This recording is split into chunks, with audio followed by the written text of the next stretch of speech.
AP CM Chandrababu Naidu ప్రధాని నరేంద్ర మోదీతో భేటీ అయ్యారు. అయ్యి ఏం చేశారు? కుశల ప్రశ్నలు అడిగి వచ్చేసారా?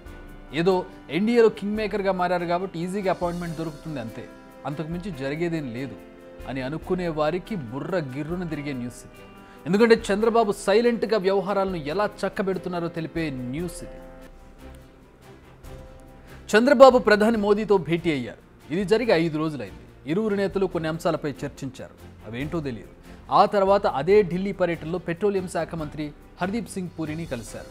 అక్కడ ఏం చర్చలు జరిపారో కూడా తెలియదు. ఈ సీన్ జరిగిన 4 రోజుల తర్వాత ఏపీలో Bharat petroleum corporation limited CMD Krishna Kumar చంద్రబాబుతో భేటీ అయ్యారు. దీంతో ఆయన అక్కడ చర్చించిందేంటో ఇక్కడ అందరికీ అర్థమైపోయింది. నిజానికి ఏపీలో బీపీసీఎల్ రిఫైనరీని ఏర్పాటు చేయాలనే డిమాండ్ ఉంది. దానికి తగ్గట్టుగా జోరుగా ప్రచారం కూడా జరిగింది. ఇప్పుడు ఇది ప్రచారం కాదు, దీన్ని చంద్రబాబు నిజం చేశారని తేలిపోయింది. నిజానికి ఇది ఏపీ పునర్విభజన చట్టంలో ఉన్న అంశం.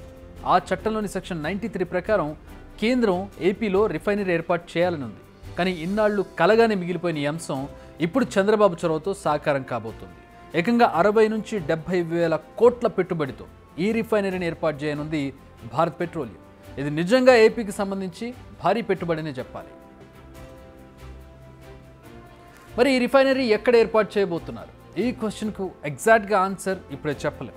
భారత్ పెట్రోలియం దీనికోసం 3 లొకేషన్స్ను ఆప్షన్స్గా పెట్టుకుంది. శ్రీకాకుళం, మచిలీపట్నం, రామాయపట్నం. ప్రస్తుతం ఈ 3 లొకేషన్స్ ఆప్షన్స్గా ఉన్నాయి.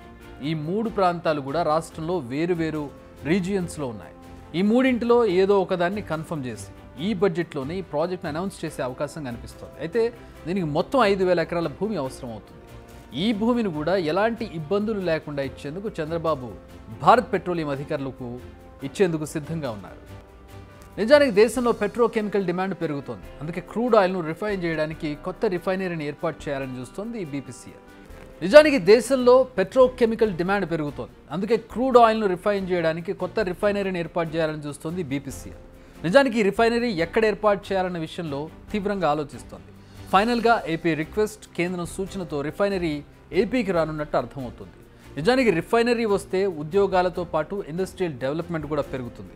దాదాపు 25,000 మందికి ఉద్యోగాలు ఇవ్వొచ్చని అంచనా వేస్తున్నారు. ఇది కూటమి ప్రభుత్వానికి బూస్ట్ ఇచ్చే అంశం. నిజానికి బీపీసీఎల్ కొత్త రిఫైనరీ ఏర్పాటు కోసం ఉత్తరప్రదేశ్, గుజరాత్ రాష్ట్రాలు కూడా పోటీ పడినట్టు తెలుస్తుంది. బట్ ఇప్పుడు చంద్రబాబు ఈ ప్రాజెక్ట్ని ఏపీకి కేటాయించాలని గట్టిగానే పోరాడినట్టు తెలుస్తోంది. ప్లస్ ఇప్పుడు ఎన్డీఏ సర్కార్లో చంద్రబాబు పాత్ర చాలా కీలకం, అది అందరికీ తెలిసిందే. కేంద్రానికి కూడా ఇప్పుడు నో చెప్పే ఛాన్స్ కనిపించలేదు, ఎందుకంటే చట్టంలో కూడా ఉంది కాబట్టి. అటు బీపీసీఎల్తో భేటీ అయిపోగానే చంద్రబాబు మరో కంపెనీతో కూడా చర్చలు జరిపారు. విన్ఫాస్ట్ అనే సంస్థ ప్రతినిధులతో కూడా చంద్రబాబు భేటీ అయ్యారు. విన్ఫాస్ట్ అనేది ఎలక్ట్రిక్ వాహనాల తయారీ సంస్థ. వియత్నాంలో ఈ కంపెనీ చాలా పెద్ద సంస్థ. ఈ కంపెనీ సీఈఓ పామ్ సాంచావ్తో పాటు మరికొంతమంది ప్రతినిధులు చంద్రబాబుతో భేటీ అయిన వారిలో ఉన్నారు. ఏపీలో పెట్టుబడులకు ఉన్న అవకాశాల గురించి చంద్రబాబు వారికి వివరించారు. ఈవీ, బ్యాటరీ మ్యానుఫ్యాక్చరింగ్ ప్లాంట్లను ఏపీలో ఏర్పాటు చేయాలని చంద్రబాబు రిక్వెస్ట్ చేశారు. దీనికి సంబంధించి అవసరమైన భూమి, ఇతర సదుపాయాలను కూడా ఇచ్చేందుకు సిద్ధంగా ఉంది. సో ఈ కంపెనీ కూడా త్వరలోనే ఏపీలో తమ ప్లాంట్లను ఏర్పాటు చేయడం ఖాయంగా కనిపిస్తోంది. చంద్రబాబు బాధ్యతలు చేపట్టినప్పటి నుంచి ఒకే మాట చెబుతూ వస్తున్నారు. వైసీపీ హయాంలో రాష్ట్రం నాశనమైందని, పునర్నిర్మించాల్సిన అవసరం ఉందని. ఇప్పుడు ఈ బాధ్యతను చంద్రబాబు చాలా సీరియస్గా తీసుకున్నట్టుగా కనిపిస్తోంది జరుగుతున్న పరిణామాలు చూస్తుంటే. అనేక కంపెనీల ప్రతినిధులతో భేటీ అవుతూ పెట్టుబడులను పెట్టాలని రిక్వెస్ట్ చేస్తున్నారు. ఇటు సంక్షేమంతో పాటు అభివృద్ధిని కూడా పరుగులు పెట్టించాలని చూస్తున్నారు ఆయన.